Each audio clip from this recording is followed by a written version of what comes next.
You are scrolling through your feed. Some guy your age just posted his new car. Another one is flexing a watch you cannot even pronounce. Someone else is on their third vacation this year. And you are sitting there thinking, am I behind? You check your bank account. It is not bad, but it does not feel impressive either. You have some savings. You have been trying to be responsible. You have been saying no to things you probably could have bought. And honestly, sometimes it feels like you're the only one being careful while everybody else is out there living. But here's the thing nobody tells you. A lot of the people who look like they are winning are broke. Not all of them, but more than you think. The car is financed. The watch is on credit. The vacation was paid with money they did not actually have. And the person quietly saving in the background, feeling like they are falling behind, that person might actually be way ahead. The problem is, being financially smart does not come with a trophy. Nobody claps for you when you max out your savings instead of your credit card. Nobody posts about the emergency fund they built. Nobody brags about living below their means.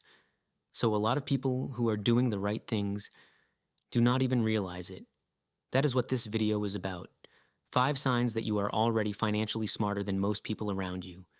Not because you are rich, not because you have it all figured out, but because the way you think about money is already different, and sometimes you just need someone to point that out. This is the one that separates people who look rich from people who actually are. Most people think wealth means a high salary. They hear someone earns $10,000 a month and they think, that person must be doing well. Maybe, maybe not. Because here's the part nobody talks about. If you earn $10,000 a month and spend $10,000 a month, you are not wealthy. You are just busy. You are running on a treadmill, moving fast, sweating a lot, but going absolutely nowhere. Income is what comes in. Wealth is what stays. And that difference is everything. A person earning $4,000 who saves $1,000 every month is building more wealth than someone earning $15,000 who spends every cent. That is not opinion. That is just math. And if you already understand this, even just intuitively, you are ahead of most people. Because most people spend their entire life chasing a higher income without ever asking, where is my money actually going? They get a raise and immediately upgrade their lifestyle. Better apartment, better car, better everything. And then they wonder why they still feel broke. That is lifestyle inflation. And it is one of the most silent financial traps that exists. But if you are someone who earns money and actually thinks about keeping some of it, that is a different mindset. That is the mindset that builds wealth, not income. Wealth, and honestly, it does not matter how much you earn right now. If you understand that the goal is not to make more money, but to keep more of the money you already make, you are already thinking at a higher level than most people around you. This one sounds simple, but it trips up a shocking number of people. An asset is something that puts money into your pocket. A liability is something that takes money out. That is it. But watch how most people get this confused. Someone buys a brand new car on a loan. They call it an asset. No, that car costs you money every single month.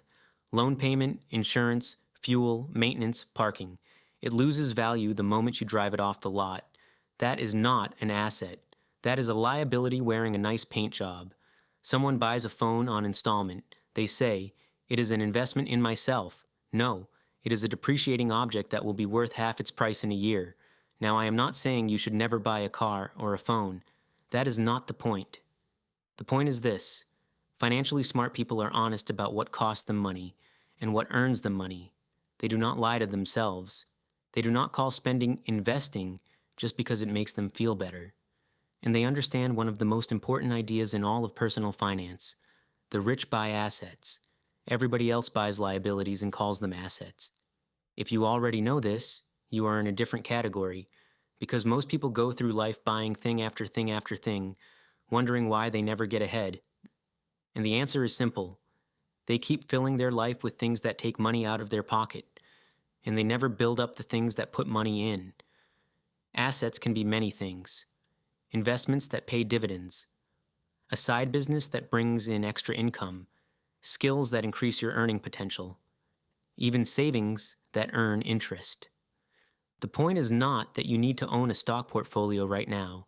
The point is that you understand the difference. Because once you see the world through the lens of assets and liabilities, your spending habits start to shift on their own. You start asking better questions. Is this putting money in my pocket or taking it out?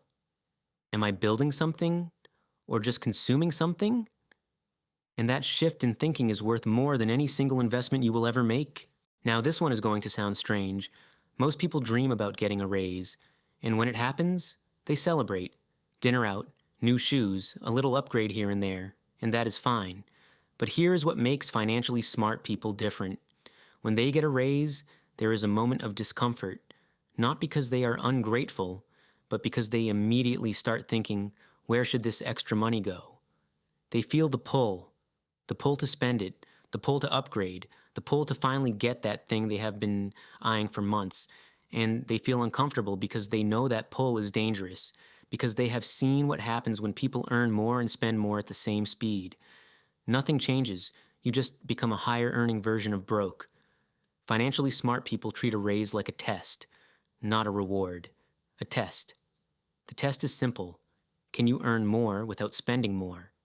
Can you let your income grow while your lifestyle stays roughly the same? Because if you can do that, the gap between what you earn and what you spend gets wider, and that gap is everything. That gap is what becomes your emergency fund. That gap is what becomes your investment capital. That gap is what becomes your freedom. So if you are someone who gets a raise and your first thought is not, what can I buy, but what can I do with this? Then you are already thinking differently. And honestly, that kind of self-awareness is rare.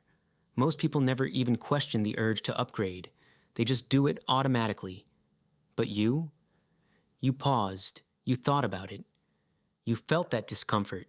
That discomfort is not weakness. That is financial intelligence. This is where most people fall apart. The market drops 10%. Headlines go crazy. Social media turns into a horror movie. And everyone starts reacting. I sold everything. It is going to zero. This is the big one. Panic everywhere.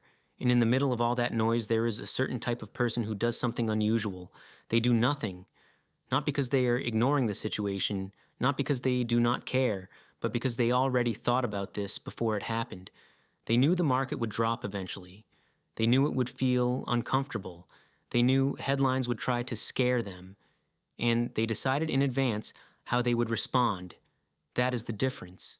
Most people make financial decisions based on how they feel in the moment. Financially smart people make decisions based on a plan they built when they were calm. And when you have a plan, a market drop does not feel like a crisis. It feels like a chapter you already expected. Maybe not the exact timing, maybe not the exact size, but the idea that markets fall sometimes, that is not news to you. And here is the part that really separates people. When the market drops, financially smart people do not just survive the fear. Some of them actually see opportunity. Not in a reckless way, not in a throw all your money in and hope for the best way, but in a calm, measured, disciplined way. They might add a little more to their regular investments. They might stick to their dollar cost averaging plan. They might simply hold and wait, because they understand something most people forget. The market has dropped before, and it has recovered before, every single time. That does not guarantee anything about the future, but it does put things in perspective. If you are someone who sees a red market and does not immediately feel the urge to sell everything and hide under a blanket, you are already more disciplined than most investors. Because discipline during chaos is rare, and rare is usually where value lives. This is the one people underestimate the most. A lot of people think investing is for rich people. They think you need thousands of dollars to start. They think you need to understand charts, ratios, and complicated financial jargon. They think you need to wait until you have enough. And so they wait, and wait, and wait, and years go by, and they never start. But financially smart people, they start anyway, even if it is $50 a month, even if it is $25, even if it feels embarrassingly small, because they understand something that most people do not. The amount is not the point. The habit is the point. Starting is the point. Because once you start, something changes in your brain. You start paying attention. You start learning naturally. You start caring about where your money goes and how it grows. That first $50 is not just $50. It is a mindset shift. It is the moment you go from, I will figure it out someday, to, I am figuring it out right now. And here is the part that most people completely miss. Time matters more than amount. A person who invests $100 a month starting at 22 will almost always end up with more than someone who invests $500 a month starting at 35.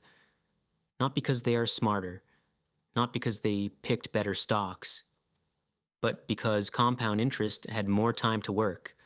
That is not motivation. That is math. And the math does not care whether you started with a lot or a little. It only cares about how early you started and how long you stayed.